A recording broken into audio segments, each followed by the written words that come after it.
All right, let's jump right into this explainer. Today, we're looking at a really unique text that claims to channel the ancient wisdom of a legendary ruler from a lost continent.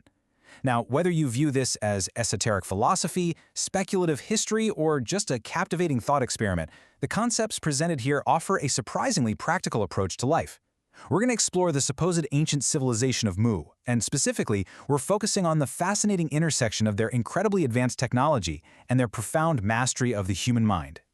The source material we're digging into today is a book titled The True Heart of Ra-Mu, which reveals the spiritual and technological secrets of Ra-Mu, the great king of the ancient Mu civilization. The text frames this culture, which supposedly existed 17,000 years ago, not as a primitive society of hunter-gatherers, but as a deeply sophisticated civilization where mysterious spiritual power and hard scientific principles were just seamlessly blended together. But before we get to the heavy, esoteric concepts, the text actually offers the pretty surprising moment of humor. The channeled spirit of Ra-Mu laments that his revered name is now used so casually in modern times. He jokes that Ra-Mu sounds like the name of a ramen shop, or that it reminds people of Ryu, which is Japanese chili oil. It's a great little icebreaker in the source material, honestly. It immediately grounds this grand, mythic figure, showing us a really relatable personality before we dive into his heavier teachings. So, to help us digest all of this, here is our roadmap for today.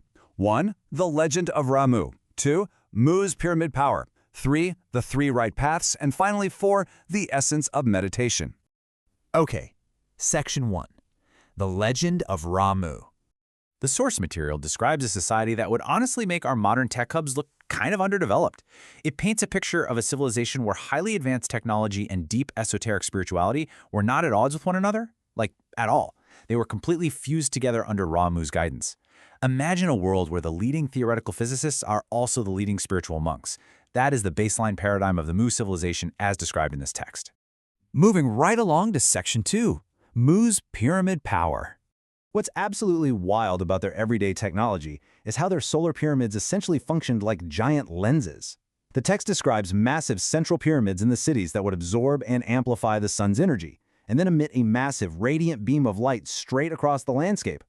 So according to these claims, these weren't just stone tombs. They were active, highly functional power plants utilizing this incredible lens-like technology to harness solar power on a massive scale.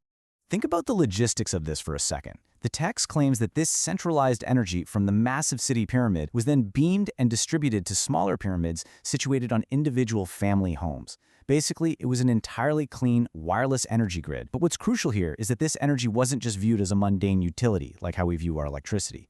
It was deeply revered by the citizens as something holy, literally a direct blessing from the cosmos. Which brings us to Section 3, the Three Right Paths. Here is where we make our crucial pivot. Despite having this incredible, seemingly limitless technology, Ra-Mu's society ultimately prioritized the teachings of the mind. He taught his people a very specific philosophy of emulation. Basically, he told them to emulate the very sun that powered their pyramids. Just as the sun freely gives its light and warmth without asking for absolutely anything in return, the people were instructed to project love and mercy outward to all. The physical technology of the solar pyramids was perfectly mirrored by the spiritual technology of human compassion.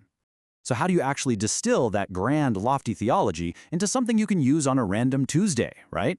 Well, they had a daily, actionable framework called the Three Right Paths. It's basically a simple three-step mental checklist for everyday life. Number 1, did you give love to others today? Number 2, did you engage in self-reflection and examine your own heart? And number 3, what did you learn today to further your soul's progress? It's just a beautifully simple feedback loop for personal growth. I absolutely love the practical reasoning behind this teaching. The text asserts that Ra-Mu intentionally kept these rules incredibly brief because he fundamentally understood human nature. He notes that 3 points are basically the limit of everyday human memory. I mean, if you give people 8, 10, or 100 complex religious laws, they're just going to forget them, or they'll obsess over the minutiae. By keeping it to 3 core paths, everyday application actually became possible for every single citizen. Practical action was deemed way more important than memorizing endless dogma. Finally, let's look at Section 4, the Essence of Meditation.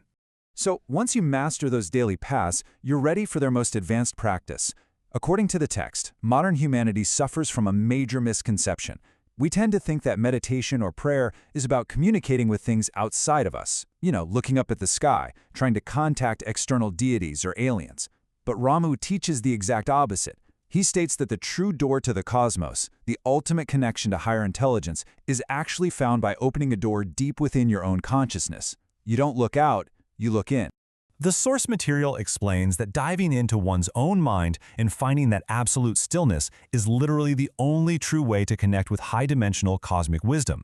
The practitioner becomes completely grounded, closing their eyes to the external world so that the entire journey happens internally. To explain how this internal journey actually works, the text uses a really brilliant metaphor. It describes the human mind as an onion structure that's composed of many dimensional layers. The 3D physical body, the reality you and I experience every day, is just the outermost skin of this onion. As you meditate, you start peeling back the 4th dimension, then the 5th, the 9th, going incredibly deep. The source material claims this inner structure extends up to the 20th dimension and beyond, serving as a direct conduit to universal truths.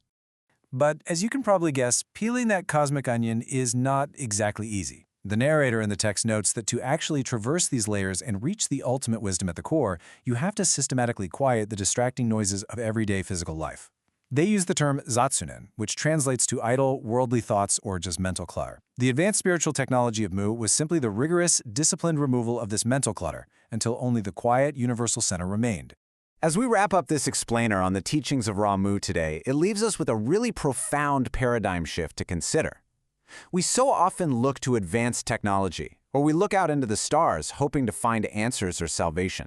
But the supposed wisdom of this highly advanced ancient civilization tells us that the greatest technology in the entire universe is human consciousness itself.